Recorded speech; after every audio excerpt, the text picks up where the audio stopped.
Selamat pagi Pak, perkenalkan nama saya Rauli Claudia Panggabean dengan NIM 11S24005 dari Prodi Informatika 2024. Pada kesempatan ini saya akan mempresentasikan hasil laporan praktikum sistem operasi mengenai manajemen proses Linux dari materi praktikum pada minggu ini. Jadi adapun kelompok saya terdiri dari saya, Rauli Claudia Panggabean, Dia Maranatha Siregar, dan Joy Stephanie Neibaho. Nah, tujuan praktikum ini adalah untuk memahami penulisan program dalam pengelolaan proses di Linux yang mencakup pembuatan hingga terminasi proses. Nah, jadi di sini kita sudah mempunyai tampilan gambar code untuk cetak bit.c. Nah, pertama di sini kita mempelajari identitas proses melalui kode cetak bit.c.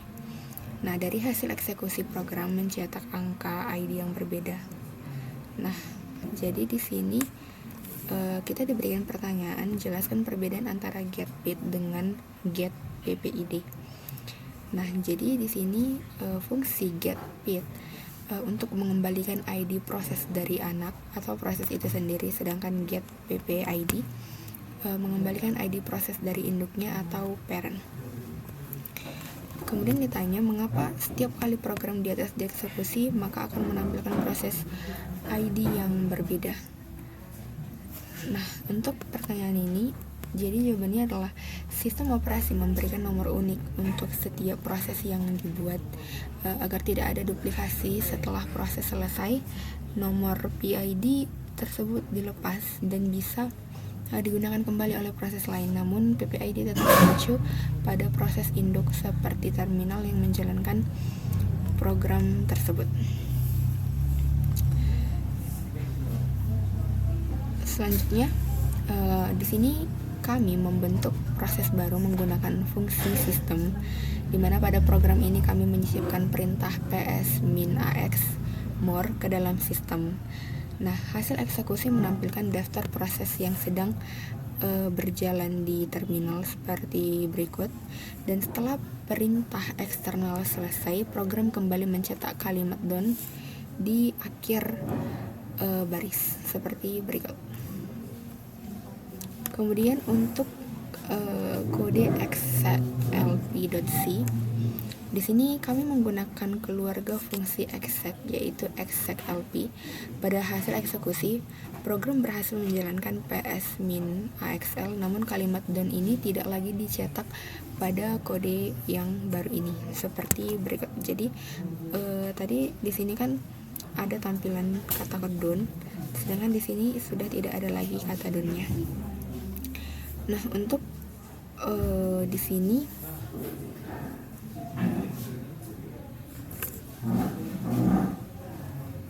dengan membandingkan hasil program execlp dengan sistem, kita menemukan perbedaannya, di mana pada program sistem di sini kernel melakukan fork untuk membuat proses anak menjalankan perintah ps, dan induk akan menunda eksekusi atau wait hingga anak selesai.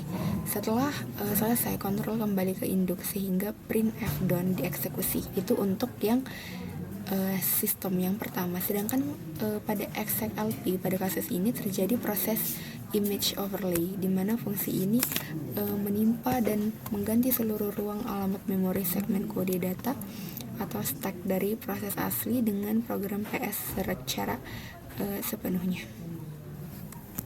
Jadi karena kode aslinya dihapus, tidak ada jalan kembali, membuat baris printf done n menjadi unreachable code atau kode yang tidak terjangkau.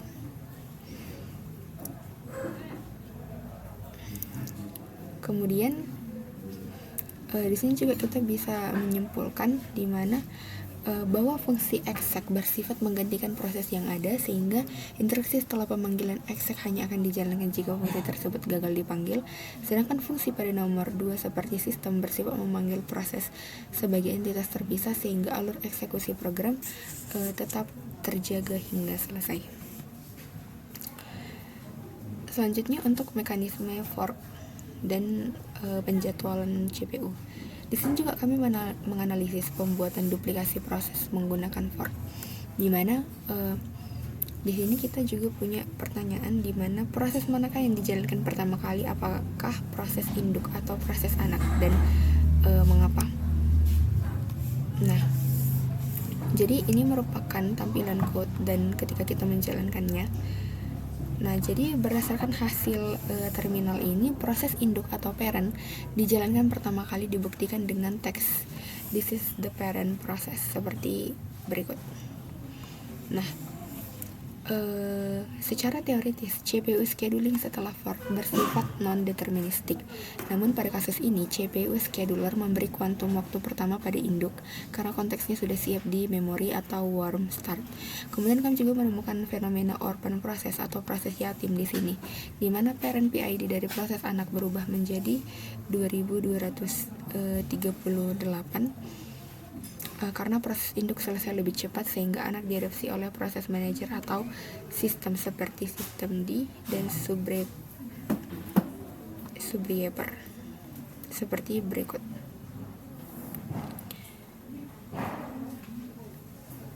Jadi di sini dia akhirnya parentnya itu berubah menjadi 2238. Nah,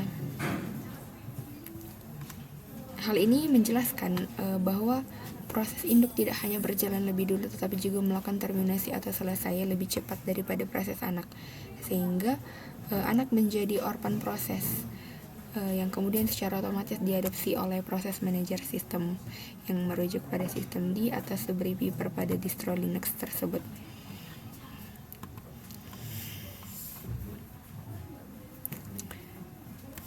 Selanjutnya untuk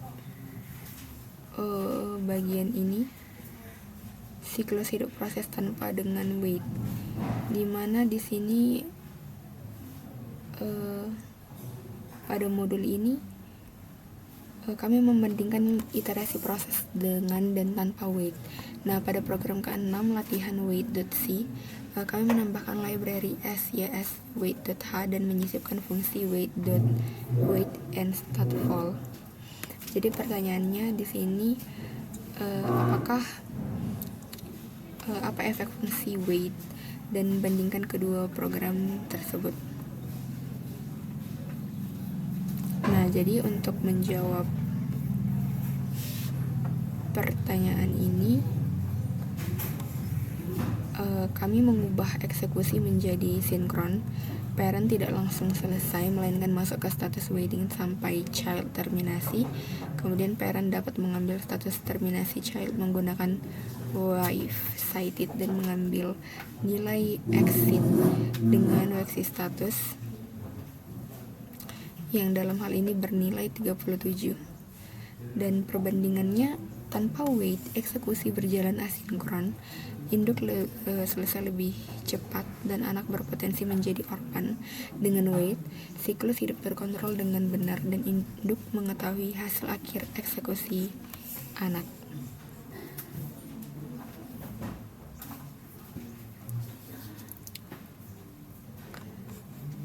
Selanjutnya mengenai nomor 7, jelaskan apa efek dari menggunakan fungsi wait dari program di atas. Nah, jadi dengan membandingkan hasil dari program pada nomor 5 dengan hasil program nomor 6, apa yang dapat Anda simpulkan dari program tersebut? Di mana efek penggunaan fungsi wait di sini adalah untuk induk, di mana terjadi sinkronisasi parent dan child. Parent dapat mengambil status terminasi child, kemudian mencegah terjadinya zombie proses, dan urutan outputnya menjadi tidak terkontrol. Kemudian perbandingan program nomor 5 dan nomor 6, yaitu ciri-cirinya parent dan child berjalan secara independen, parent bisa selesai lebih cepat, dan child bisa menjadi orphan proses atau diadopsi oleh unit yang lain. Sedangkan untuk program yang nomor 6 menggunakan wait, ciri-cirinya itu parent menunggu child selesai, kemudian tidak terjadi orphan, kemudian eksekusinya menjadi sinkron. Nah, kesimpulannya dari kedua program tanpa wait ini, eksekusi parent dan child asinkron. Parent bisa selesai lebih dulu, child berpotensi menjadi orphan, dan parent tidak mengetahui status akhir child.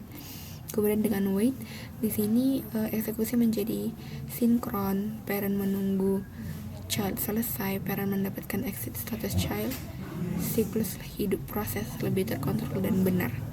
Artinya dengan wait digunakan untuk koordinasi dan pembersihan proses anak agar tidak terjadi orphan atau zombie, dan agar parent mengetahui hasil dari eksekusi child. Kemudian di sini jelaskan mengapa parent proses harus mengambil sistem call wait dan apa yang terjadi apabila sistem call wait tidak dipanggil. Nah, dengan memanggil wait terjadi parent wajib memanggil wait karena mengambil status terminasi child, kemudian mencegah zombie proses. Karena ketika child selesai, dia tidak langsung hilang dari tabel proses dan masuk ke status zombie. Kemudian sinkronisasi eksekusi prosesnya dengan wait, parent menunggu child sampai selesai, urutan eksekusi menjadi terkontrol, dan penting kalau hasil child dipakai parent atau parent tidak boleh selesai lebih dahulu. Kemudian siklus hidup proses menjadi benar. Ini juga disebut di laporan praktikum bahwa wait memastikan parent memantau terminasi child manager proses. Kemudian apa yang terjadi jika wait tidak dipanggil? Maka akan terjadi zombie proses, di mana child yang sudah selesai akan tetap ada di tabel proses. Kemudian parent selesai lebih dahulu, akhirnya si child menjadi orphan proses. Kemudian parent tidak tahu hasil child, kemudian eksekusi menjadi tidak sinkron tanpa wait.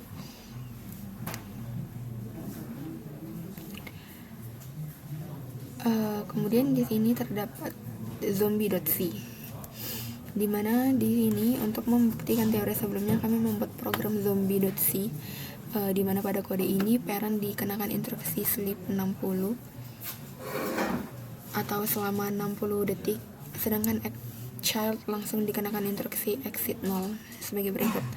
Nah, jadi pertanyaannya, apakah hasil perintah ps-al atau ps-l grab z, dan mengapa terjadi hal demikian? Nah, jadi hasil eksekusi menunjukkan child proses memiliki status Z, yang berarti dia zombie. Penyebabnya itu karena proses child telah selesai dieksekusi exit 0, tetapi parent masih tertidur atau sleep 60 dan belum memanggil wait. Oleh karena itu, kernel tetap menyimpan entry proses child tersebut pada tabel proses. Maka setelah 60 detik berlalu dan parent terminasi, barulah zombie proses tersebut diadopsi oleh unit atau sistem D dan dihapus dari memori OS.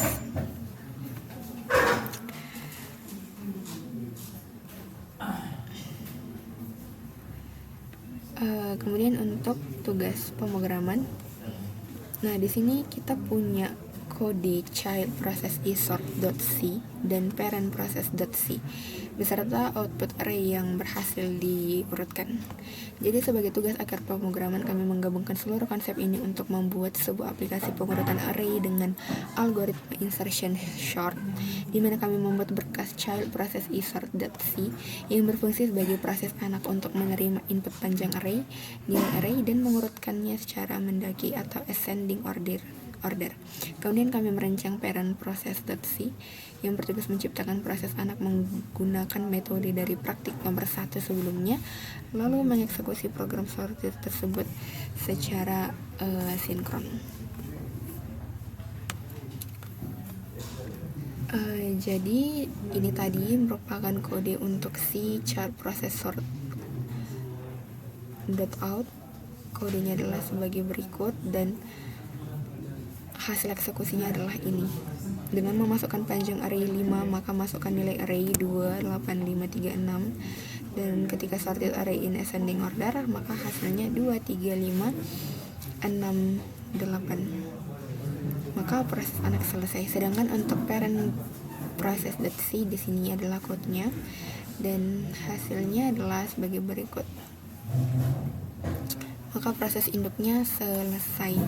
Jadi hasil eksekusi ini membuktikan bahwa array seperti 28536 berhasil diulatkan menjadi 23568 melalui proses anak, lalu kembali ke proses induk setelah dengan sukses maksudnya. Maka kesimpulan dari rangkaian praktikum ini adalah pemahaman mekanisme sistem seperti call, seperti fork, exec, dan wait sangat esensial di Linux. Kemudian tanpa implementasi wait yang tepat, sistem operasi rentan terhadap penumpukan zombie proses yang mengurangi performa sistem. Kemudian hanya demikian yang bisa saya sampaikan melalui video praktikum pada hari ini. Demikian presentasi dari saya. Terima kasih atas perhatiannya. Sekian dan terima kasih. Shalom.